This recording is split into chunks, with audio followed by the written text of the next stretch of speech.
The March of Time.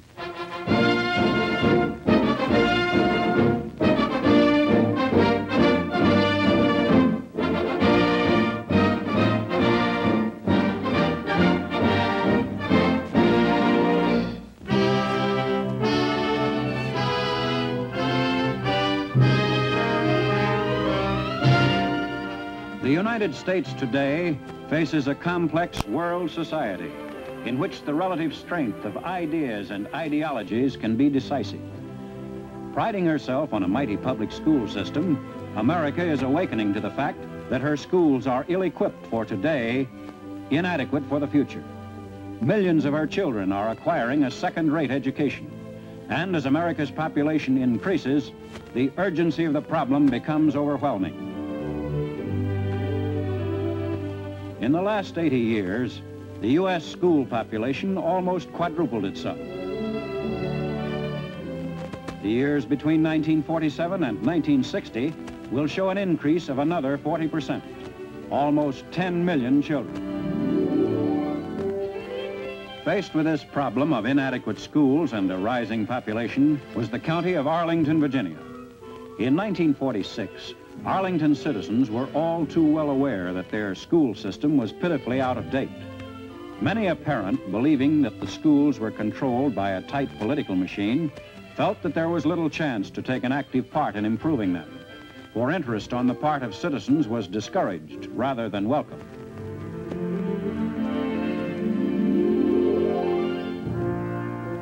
As irritation mounted, members of the PTA and other civic organizations quietly began to investigate their educational system. They found that Arlington's 330 teachers taught almost 11,000 children in overcrowded classrooms. They found that many of the rooms were so badly lit that the children's eyesight was endangered.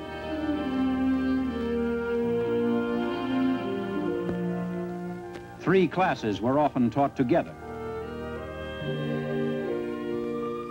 First and second graders could attend school for only half a day, forcing upon overworked elementary teachers a double load of pupils.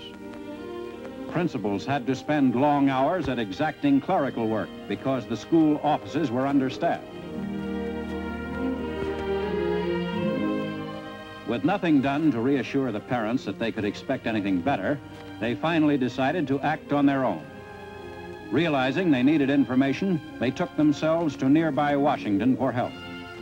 At the offices of the National Education Association, they asked if Arlington schools were really as bad as they thought they were. They learned about other school systems, had the chance to compare good school systems with their own, and found facts supporting their suspicion that Arlington schools ranked far below those of comparable areas. At the next joint meeting of the school and county boards, a group of aroused parents was ready with some embarrassing questions. When is the so-called emergency of half-day sessions for first and second graders going to be over? When I was in school here 30 years ago, it was an emergency measure. And now our children are faced with this same emergency. Some of us parents think that our teachers are carrying far too heavy a teaching load, and we would like to know what the board proposes to do about it. What can we parents here tonight do to get the school facilities we want? Told that their only remedy would be to raise money by a bond issue, one father, Oscar LeBeau, went quietly to work.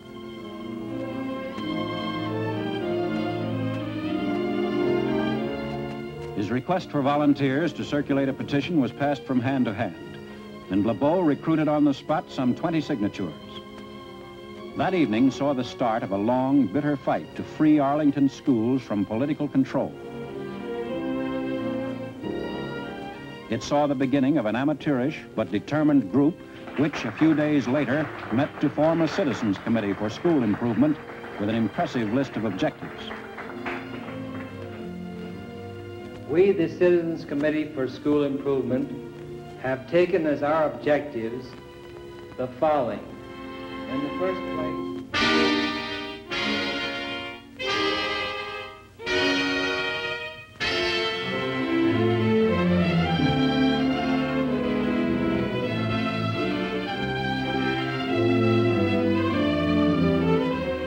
first big job of the new Citizens Committee was a bond issue petition. Through diligent work, the members got 5,000 signatures of taxpayers. But nothing happened. The petition was sidetracked. Realizing that only drastic measures could bypass the local politicians, Arlington lawyer Malcolm Miller saw an opportunity in a special session of the legislature. We're stymied as long as the politicians can appoint a school board and stop us from electing one. Do you think that we'd have any chance of getting some local legislation passed at the special session, giving us an elected school board? I know it's a long shot, but we've got to take the chance of getting a bill through. Malcolm, we've got a week to get a bill written. Okay, let's get going. Miller and other committee members took their proposed bill down to the state capitol in Richmond. By law, no school board could be elected in Virginia, so Miller and his group pleaded for a special amendment to the Commonwealth statutes. Arlington County's own representatives were visited first. They promised to introduce Miller's bill. Day after day, while the Assembly was in session, the Arlington delegation kept up its lobbying. By persuasive arguments and sheer insistence, one legislator after another was won over to the committee's side. Letters and telegrams poured into Richmond.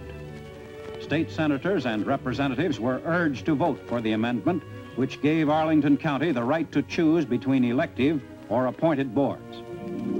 By what seemed a miracle, the bill became law.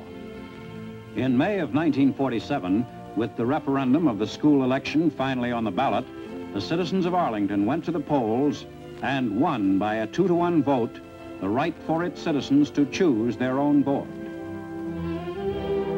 The committee now faced its big fight and its main chance to get a good school board.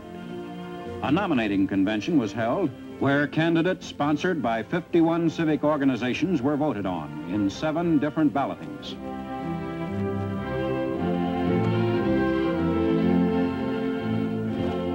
Five candidates were chosen from a field of 23, and it was decided to run them as a slate.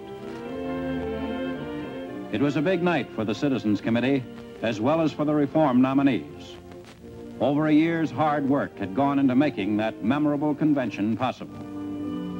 Now 1,400 strong, the Citizens Committee worked with the candidates in setting up a well-knit organization. One of the candidates, Dr. Barnard Joy, lent his home as campaign headquarters. Precinct leaders volunteered, and each was assigned a district.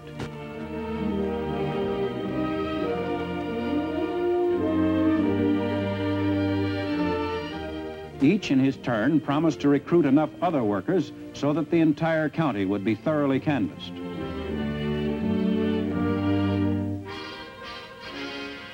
Committee members found the money to run paid advertisements in the local newspaper, publicizing the school improvement candidates.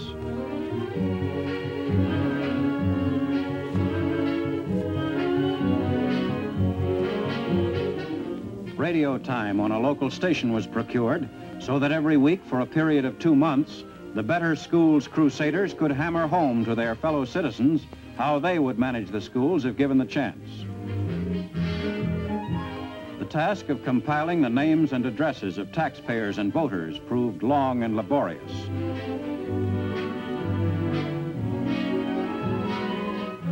Mailings to thousands of voters went slowly until money was scraped together to buy a duplicating machine. Clerical work was done for the most part by housewives who devoted almost all their waking hours to the campaign.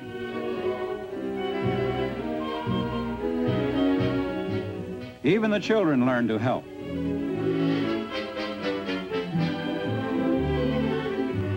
It seemed that every able-bodied citizen had been enlisted to fight for better schools for Arlington.